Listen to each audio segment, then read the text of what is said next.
everybody. I hope you guys have been having a good week. I know it's a little chilly out there, but that's par for the course this time of the year, I guess. I'm looking at some of your great responses for last week's discussion as we get into more thoughts of composition, but in particular of how we look at how experience influences how we understand what we're seeing. And in this case, you guys pointed out some really key pieces, like this work from Banksy, who is a renowned graffiti artist and someone that we'll start looking at a little bit more here and there because he really opposes a lot of the conventional methods used in the art world, and is someone who really demands that his work is public, is very democratic in that way. Another piece that I found to be prevalent in your guys' understanding, let's see if I can get, oh, this is a great example, but we'll move on from that.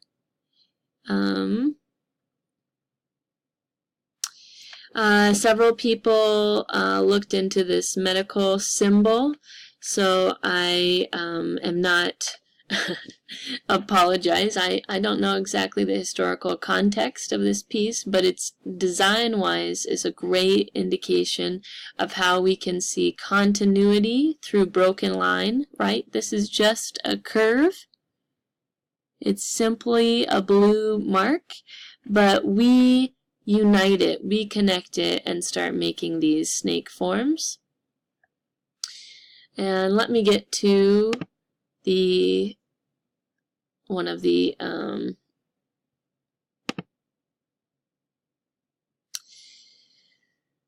here we go.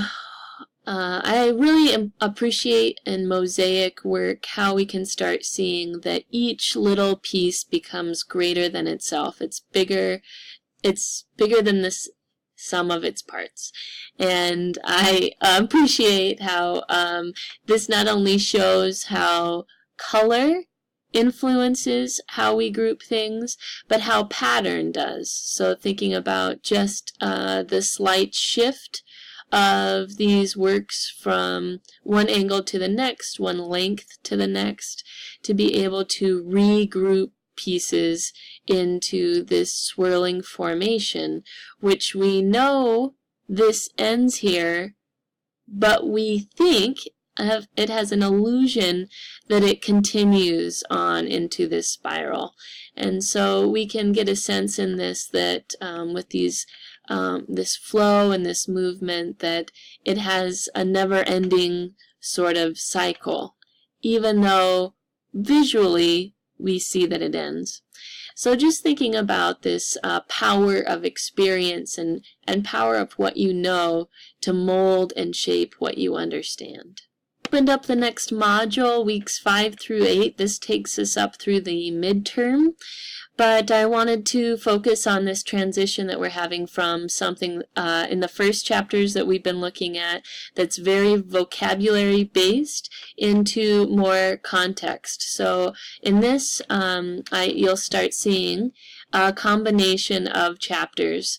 And this does involve a lot more reading, so we're going to work into it, ease into it a little bit here with a chapter on sculpture and a chapter on ancients. So you can not only see a historical context, you can see modern context as well as the how-tos and more of a materials guide to how we can talk about sculpture.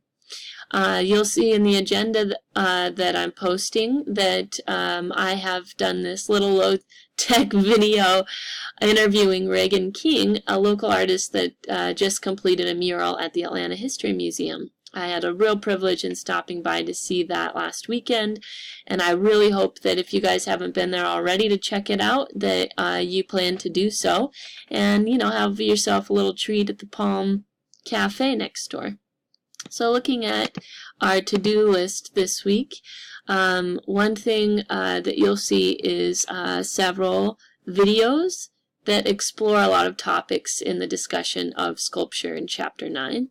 As usual, with each chapter, there's another PowerPoint and a guide for you guys to reference as you're studying. But I'm going to attempt to try a poll that will hopefully link all of our answers together, but I've been having a little quirk with it, so hopefully it works for us. And then we're going to go right into starting artist presentations. So I've given you guys a calendar of when you'll be presenting.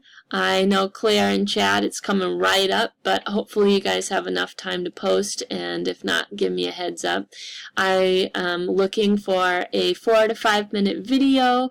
This is a little lengthier, my example, but I want you to be creative in how you guys are presenting these artists that you're researching. So that could be something that's very formal in a PowerPoint presentation, and it could be something that is also very creative and using several different ways of presenting that could come from Google Arts and Culture, it could come from videos, it could come from various ways to scroll through your documentation and such on your computer. But I do want you to give a try to screencasts like I'm using right now, and that can be found, as I scroll back up, into our syllabus course info, a link to how to use your screencasts. Please take note of your due date. That is when your presentation will be due, and then the following week from that, the whole class will be responding to a question that you pose at the end of the discussion. So make sure that you have a very thoughtful question that you pose at the end of that presentation. So great. I'm going to keep pushing you to keep doing more. We're getting much more of a load throughout the semester as we start presentations and such, and getting into reading 1 or 2 chapters a week. So please do your best to keep up, but keep me posted as things do arise. I know I'll be doing a little bit of remote online teaching at the end of April. I'll keep you guys posted on that. But I do want to note that next week, Monday, is President's Day. I believe you guys have the day off, which means that your posts will not be due until Tuesday the 19th. For any procrastinators out there, that's great news. For the rest of you guys, that just means that if you need it, you've got another day. I hope you have a great week. Keep me posted through email if you have any questions, and if you need any assistance or clarification, don't hesitate to contact me. Thanks.